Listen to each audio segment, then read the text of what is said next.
Hi, my name's Hannah May, and I'm going to be talking about my personal experience at a art museum.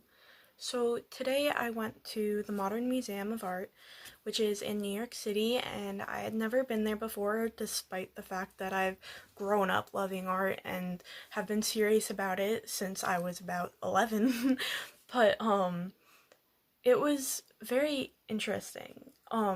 Now, if you're wondering if it's really worth the time, the money, the travel expense, the reservations, all that to actually go into the city and see the artwork, for me personally, yes, 100%. If you have to choose between like going to see a museum and going into the city versus your rent, I would obviously say pay your rent.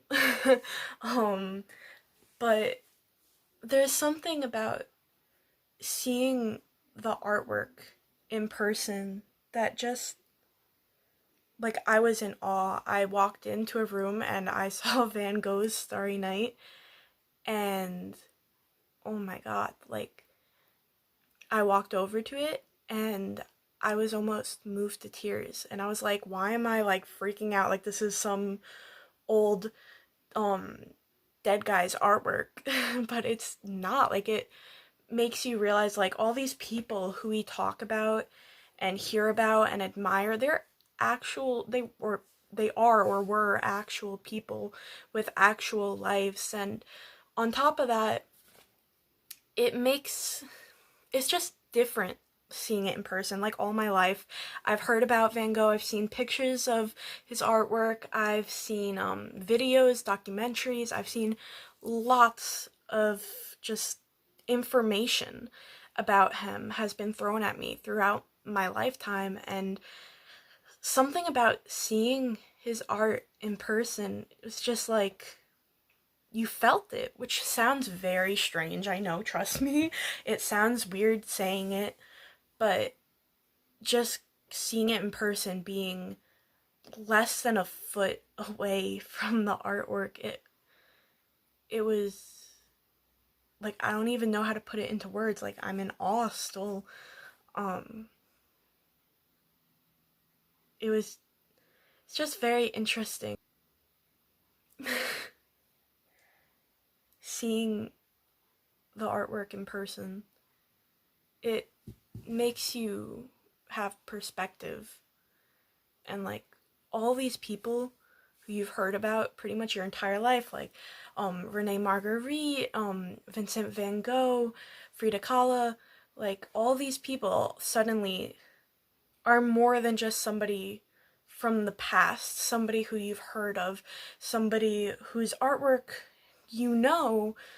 um all of a sudden they're real people, which sounds weird because, like, I don't know, it's kind of like the same thing we do with celebrities. Like, we treat them almost as if they're not people, like they're all high and mighty. Like, um we don't we don't or at least in America, we don't treat celebrities like people. They're like gods, which I personally think is really stupid. Um, that being said, if somebody like has personally touched your life, inspired you, whether it be with their music, their art, their acting, whatever, that's a whole nother thing. But like, people forget to treat them like people. Um, yeah, it was it was just amazing. I got to see some of my favorite artists work in person. I don't know if you guys know who James Ensor is, but holy crap, I've loved his artwork for a few months. I just discovered him, and I walked into the room. It was actually the same room that the Starry Night was in, and I turned around after staring at the Starry Night for quite a while, and I I walked over and I was like, I think this is a James Ensor. I start looking at it and I get closer and I read the sign because I didn't have my glasses on because I was wearing a mask and they would fog up. So I walked over and I see it, and you just realize that like a picture and a camera can only capture so much. Especially a printer can only capture so much. Like, sure, you could see some like definition and some texture, but seeing those pieces in person, wow. You could see all the texture, the paint streaks, like the little bumps, the patches of blending. Like it was amazing. Point being said, if you're debating going to see art in person in a gallery, in a museum, definitely worth it.